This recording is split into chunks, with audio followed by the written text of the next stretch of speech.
Nas duas últimas aulas,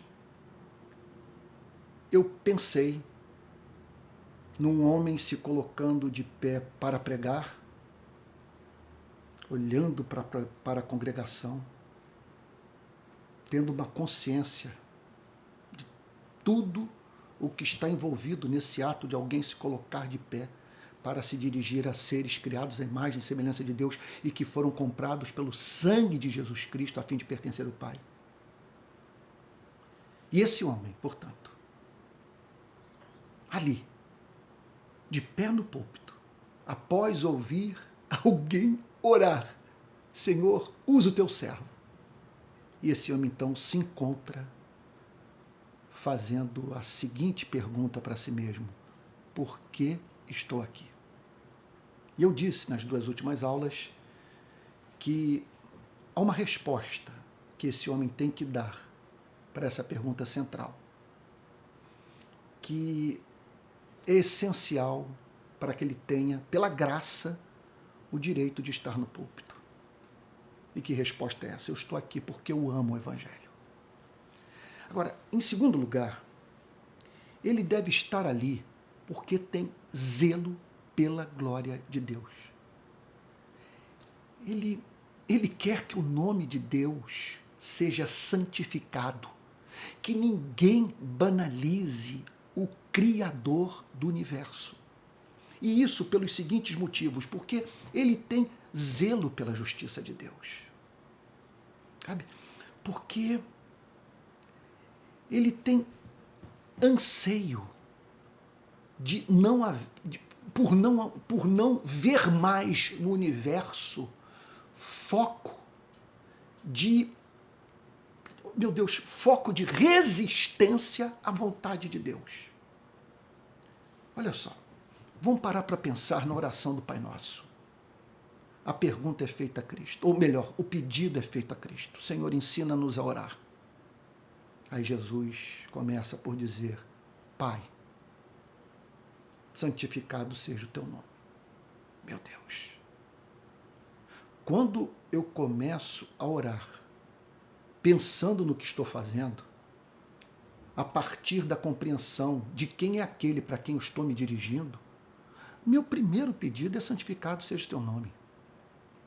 Porque se ele é Pai, ele é doce, ele é bom, ele é justo, ele é misericordioso. O Todo-Poderoso sente por mim o que eu sinto pelos meus filhos. E isso elevado ao infinito.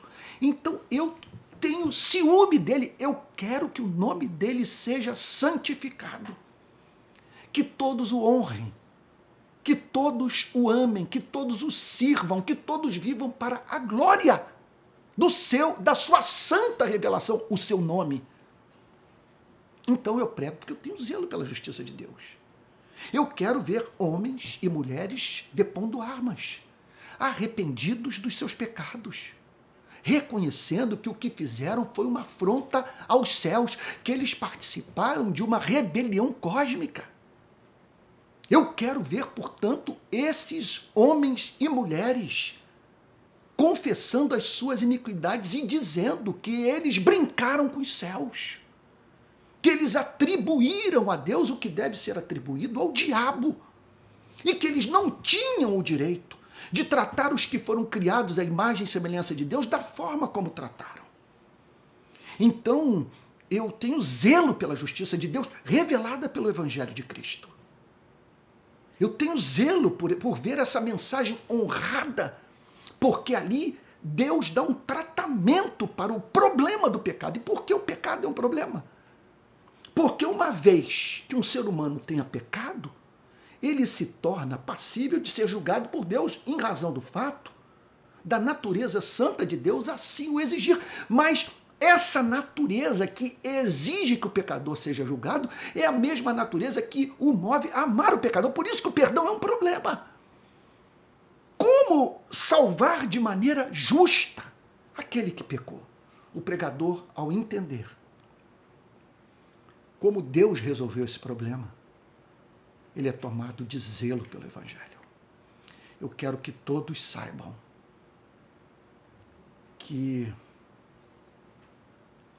Deus só pôde se tornar propício, favorável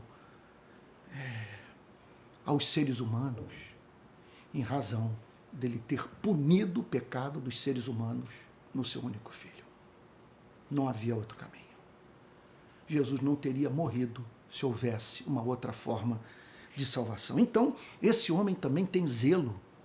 Veja só, ele tem zelo pela glória de Deus. Então, ele tem zelo pela justiça de Deus, agora ele tem zelo pela graça de Deus. Porque no Evangelho, Deus anuncia o seu favor imerecido. Esse homem, portanto, é alguém que contemplou o significado dessa oferta, o sentido desse gesto.